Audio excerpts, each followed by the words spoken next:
Good morning students. आज का हमारा टॉपिक है स्वास्थ्य और सुरक्षा संबंधी चिंताओं की रिपोर्ट करना। मतलब अगर स्टोर में किसी की तबीयत खराब होती है, कुछ भी प्रॉब्लम होती है, तो हमें उसको किसकी रिपोर्ट करनी चाहिए, किस प्रकार कौन कौन सी गाइडलाइंस का हमें फॉलो करना है, ये सब आज का टॉपिक में हम पढ़ेंगे। स्वास्थ्य और सुरक्षा संबंधी जोखिमों की रिपोर्ट करना बहुत ज़्यादा जरूरी है। दुर्घटना से सावधानी भली। बरसों पुरानी इस कहावत में कार्यस्थल पर अधिक से अधिक सुरक्षा सुनिश्चित करने का सार बहुत अच्छी तरह से समाहित है। सही समय पर स्वास्थ्य और सुरक्षा संबंधी समस्याओं की रिपोर्ट करने से वित्तीय और मानवीय दोनों प्रकार के नुकसानों से बचा जा सकता है। यह कर्मचारियों की जिम्मेदारी है कि सुरक्षा और स्वास्थ्य संबंधी नियमों के उल्लंघन की रिपोर्ट जल्दी से जल्दी अधिकृत व्यक्ति से करें। कभी कभी कर्मचारी की बीमारी का कारण कार्यस्थल पर उसका बहुत लंबे समय तक जोखिमपूर्ण कारकों के संपर्क में रहना माना जा सकता है। इसलिए कर्मचारियों हेतु स्वास्थ्य और सुरक्षा संबंधी उचित प्रतिक्रियाओं का निर्धारण करते समय इन कारकों पर विचार किया जाना चाहिए। जोखिमों को समझना। जोखिम अचानक से सामने आते हैं और इनसे जीवन, स्वास्थ्य, संपत्ति या पर्यावरण को बहुत अधिक खतरा हो सकता है। कार्यस्थल के जोखिमपूर्ण होने से वहां पर काम करने वाले लोगों के जीवन को भी काफ़ी खतरा हो सकता है। उदाहरण के लिए फॉर्मल्डिहाइड के निम्न स्तर में बहुत अधिक समय तक रहने से सांस लेने में तकलीफ, एक्जिमा और त्वचा में जलन या खुजली हो सकती है। फॉर्मल्डिहाइड एक ऐसा रसायन है जिसका उपयोग कई उद्योगों में भवन निर्माण सामग्री और घरेलू उत्पाद बनाने के लिए किया जाता है। बैटरी, पेंट, फ्लोरोसेंट लाइट, पुराना तेल, दवाएं, इलेक्ट्रॉनिक, इन सभी चीज़ों में ऐसे केमिकल्स का उपयोग किया जाता है जो इंसान के लिए ज़्यादा समय तक अगर वो उसके संपर्क में रहेंगे तो कहीं ना कहीं कुछ ना कुछ दुष्प्रभाव इंसान के शरीर पर नज़र आने लग जाएंगे। तो इंसान को इनसे अधिक बचना चाहिए। दस्ताने, मोजे, जूते, मास्क, इन सभी चीज़ों का प्रयोग करना चाहिए जब इनको बनाया जा रहा हो फैक्ट्रियों में, या इनको किसी तरीके से भी वो कुछ भी काम कर रहा हो इनसे रिलेटेड। जोखिमपूर्ण पदार्थों को खुद सुरक्षित तरीके से संभालना। कर्मचारी से यह अपेक्षा की जाती है कि वे कार्यस्थल पर अपने तथा सहकर्मियों की सुरक्षा सुनिश्चित करें। अच्छी जानकारी रखने वाला कर्मचारी नियोक्ता द्वारा प्रदान किए गए सुरक्षात्मक कपड़ों, चश्मों, हेलमेट, जूतों और दस्तानों जैसे सुरक्षा प्रदान करने वाले उपकरणों का प्रयोग करके कार्यस्थल के विभिन्न जोखिमों से निपट सकता है। नियोक्ता से यह भी अपेक्षा की जाती है कि वे अपने कर्मचारियों को उन विभिन्न जोखिमों की जानकारी दें जिनका सामना उनको कार्यस्थल पर करना पड़ सकता है। सुनिश्चित करें कि आप कार्यस्थल पर अपने व्यवसाय से जुड़े जोखिमों से निपटने के लिए अच्छी तरह से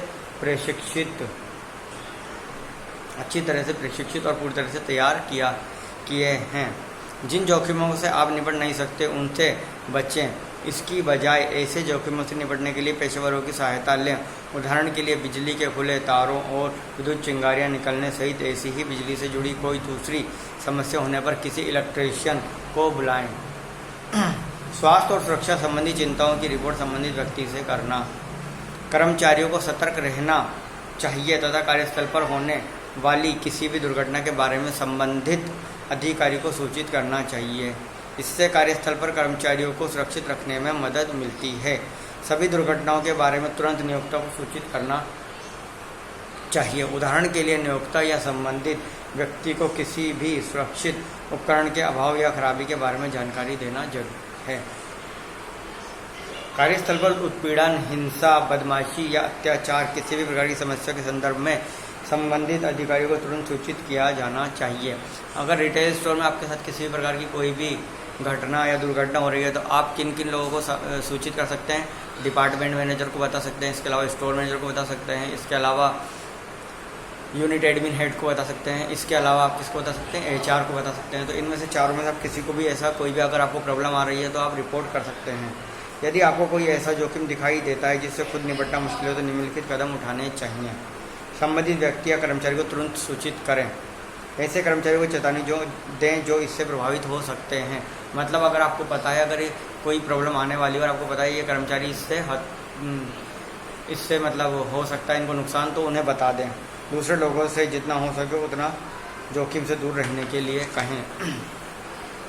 तो इस प्रकार से आपको क्या करना है, बचे रहना है जोखिमों से और जो कार्यस्थल पर होने वाली प्रॉब्लम है, और इसके बारे में आपको सूचित करते रहना है। कार्यस्थल पर स्वास्थ्य और सुरक्षा संबंधित संभावित जोखिमों को समझना, मतलब वहाँ क्या क्या जोखिम है। प्रत्येक रिटेल स्टोर द्वारा स्वास्थ्य और सुरक्षा संबंधी नीतियाँ निर्धारित की जाती है और कर्मचारियों से अपेक्षा की जाती है उन्हें समझकर उनका पालन करेंगे। इन नीतियों में ऐसी मानक प्रक्रिया और प्रोटोकॉल शामिल होते हैं जिनका पालन प्रतिदिन और आपातकालीन स्थिति सामने आने पर करना चाहिए। इन नीतियों को किसी रिटेल स्टोर के कार्य परिवेश की आवश्यकताओं के अनुरूप ढाला जा सकता है। कार्य परिवेश को सुरक्षित बनाने के लिए स्वास्थ्य और सुरक्षा संबंधी नियमों के उल्लंघन की रिपोर्ट करना जरूरी है। नियोक्ताओं को भी नियमित रूप से सुरक्षा उपकरणों की स्थिति और प्रदर्शन का मूल्यांकन करना चाहिए और नियमित रिपोर्ट बनानी चाहिए। आमतौर पर कार्यस्थल पर कई दीर्घकालीन और अल्पकालीन जोखिम होते हैं। कुछ जोखिमों के कारण कर्मचारियों को तुरंत खतरा होता है, जैसे संवेदनशील उपकरणों का उपयोग करते समय बिजली का झटका लगना या शरीर पर चोट लगना। कार्यस्थल पर मौजूद स्वास्थ्य और सुरक्षा संबंधी कई जोखिमों में से कुछ इस प्रकार हैं। लगातार तनाव, एक ही मुद्रा में लगातार बैठे रहना, अत्यधिक शोर ध्वनि संबंधित समस्याएं, विशेष रूप से टेलीमार्केटर, इलेक्ट्रॉनिक वायरिंग ठीक न होना, खराब सुरक्षा उपकरण जैसे सर्विलांस कैमरा या बायोमेट्रिक सिस्टम। जैसे टेलीकॉलिंग वाले होते हैं ना, आपने देखा टेलीकॉलिंग वाले दिन भर टेलीकॉलिंग करते रहते हैं, दिन भर टेलीफोन पे लगे रहते हैं, तो उससे क्या होता है, उनके कान खराब होने की समस्या हो सकती है।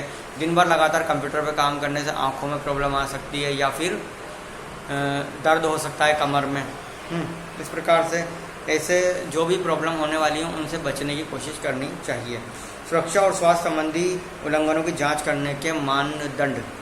सुरक्षा और स्वास्थ्य संबंधी उल्लंघन तब होते हैं जब कंपनी की नीतियों का उल्लंघन किया जाता है या जब सुरक्षा प्रक्रियाओं का पालन नहीं किया जाता है।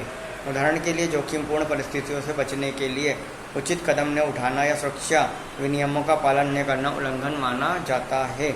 स्वास्थ्य और सुरक्षा के कुछ उदाहरणों में निम्नलिखित शामिल हैं। बहुत अधिक ऊंचाई पर काम करना जिससे नीचे गिरने का बहुत खतरा हो। ऐसे लोगों को कुछ विशिष्ट उपकरण चलाने की अनुमति देना जिन्हें चलाने का लाइसेंस उनके पास नहीं है या वे इसके लिए प्रशिक्षित नहीं हैं। यह सुनिश्चित करने में विफल रहना कि दुकान में पहरे की अच्छी व्यवस्था है। कार्यस्थल पर किसी को गंभीर रूप से चोट लगने या किसी के बहुत अधिक बीमार पड़ जाने पर संबंधित अधिकारी को सूचित न करना। ऊंचाई पर अनुपयुक्त जूते पहनकर काम करना। कंपनी की सुरक्षा नीतियों का पालन करना। कर्मचारी कार्यस्थल पर सुरक्षित रहें, इसके लिए उन्हें बस रिटेल स्टोर की सुरक्षा नीतियों का पालन करने की ज़रूरत होती है। ये नीतियाँ कार्यस्थल पर मौजूद संभावित जोखिमों पर उचित रूप से विचार किए जाने के बाद निर्धारित की जाती हैं। सुरक्षा नीति में ऐसी मानक प्रक्रियाएं शामिल होती है जिनका पालन संभावित जोखिमों या आपातकालीन परिस्थितियों से बचने के लिए किया जाना चाहिए। उदाहरण के लिए आवश्यक होने पर सुरक्षात्मक उपकरण या अन्य सुरक्षा साधनों के उपयोग को हमेशा बढ़ावा देना चाहिए। हेलमेट पहनना चाहिए, दस्ताने ग्लव्स पहनना चाहिए अगर आप कोई भी ऐसा जोखिमपूर्ण कार्य कर रहे हों। सुरक्षा उपकरण ऐसे साधन हैं जिनका उपयोग कार्यस्थल पर या वास्तविक जीवन की परिस्थितियों में जोखिमों और चोटों से बचने के लिए किया जाता है। जटिल कार्य करते समय सुरक्षा उपकरणों के उपयोग और उनकी कार्यप्रणाली को समझना जरूरी है। सबसे अच्छा तरीका है कर्मचारियों को सुरक्षा उपकरणों के उपयोग का प्रशिक्षण देना। उपयोग किए जाने वाले सुरक्षा उपकरण उद्योगों और कर्मचारियों द्वारा निभाई जाने वाली भूमिकाओं के आधार पर अलग अलग होते हैं। उत्पादन विभाग, बड़े वितरण केंद्रों या अन्य जोखिमपूर्ण कार्य क्षेत्रों में नियुक्त कर्मचारियों के लिए कार्य करते समय सुरक्षा उपकरण पहनना बहुत ज़्यादा जरूरी होता है। मतलब आप जब भी कहीं पर काम कर रहे हो, किसी भी रिटेल स्टोर में काम कर रहे हो या किसी दुकान में काम कर रहे हो, किसी फैक्ट्री में काम कर रहे हो, किसी कारखाने में काम कर रहे हो, तो जब अगर आपको लग रहा है कि जोखिमपूर्ण काम है तो आपको वहाँ पर क्या करना है, दस्ताने पहन लेने हैं और जूते पहन लेने हैं। मोटे मोटे जो जूते आते हैं सोल वाले वो पहन लेने हैं।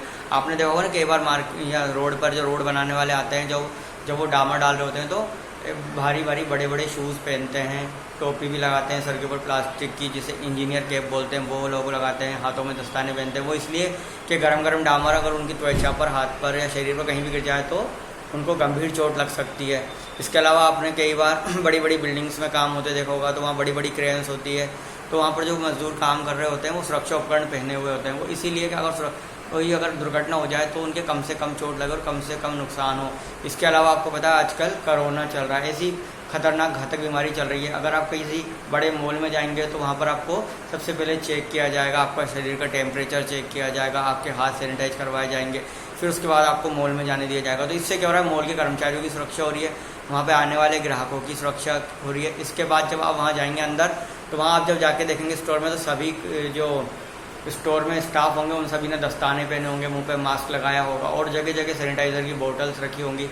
तो वहाँ पर क्या है, सभी की सुरक्षा का ध्यान रखा जा रहा है। तो इस प्रकार से अभी जो करंट सिचुएशन चल रही है उसमें स्वास्थ्य संबंधी जो भी चिंताएं हैं सभी कंपनीज की या गवर्नमेंट की बहुत ज़्यादा बढ़ गई है। तो उससे निपटने के लिए जो गवर्नमेंट ने गाइडलाइन बनाई है, मतलब ये तो नॉर्मल दिनों में गवर्नमेंट की जो गाइडलाइन होती है वो तो फॉलो करनी होती है, लेकिन अभी स्पेशल जो गाइडलाइंस चल रही है वो भी फॉलो करनी है। तो इस प्रकार से हम देख सकते हैं कि अभी जो आप जाके देख रहे हैं वो माहौल वहाँ देखने को मिल रहा है जो हमें हमेशा फॉलो करना चाहिए। जो बड़े रिटेल स्टोर्स में क्या होता है, बहुत बड़े बड़े काउंटर्स होते हैं, कई बार उन्हें इधर से उधर उठा के रखना होता है, तो 10-15 लोगों को लगाना पड़ता है। कई बार अगर वो स्लिप हो जाए, कुछ हो जाए, और बड़े बड़े मॉल्स में क्या सीढ़ियाँ नहीं होती, एक्सीलेटर होते हैं, तो वहाँ से लेके जाना, लिफ्ट्स होती है तो लिफ्ट से लेके जाना। तो ऐसे बहुत सारी चीज़ें होती हैं जहाँ पर बहुत अधिक रिस्क होता है। बड़े मॉल्स में, बड़ी फैक्ट्रीज़ में जहाँ ज़्यादा लोग काम करते हैं, जहाँ बड़े बड़े सामान बनाए जाते हैं, उद्योग होते हैं, वहाँ क्या होता है, रिस्क भी बड़े होते हैं। तो वहाँ पर बड़े रिस्क से बचने के लिए बहुत ज़्यादा सावधानियाँ बरती जाती हैं। अगर वो सावधानी नहीं बरतेंगे तो कभी भी कोई भी हादसा हो सकता है। कई बार आपने सुना होगा ना कि फला गैस प्लांट के अंदर गैस लीकेज हो गई और वहाँ पर बहुत सारे लोग बेहोश हो गए, जैसे भी कुछ टाइम पहले हुआ था साउथ के अंदर। तो इस तरीके से हम देख सकते हैं कि इस तरीके से अगर वो लोग वहाँ पर चौकन्ने रहते और उन चीज़ों का ध्यान रखते पहले से, तो इतनी बड़ी दुर्घटना नहीं होती। तो यहाँ पर यही बताया गया है कि कोई भी दुर्घटना के होने का इंतज़ार नहीं करना है, हमें दुर्घटना होने से पहले ही क्या करना है, दुर्घटना से निपटने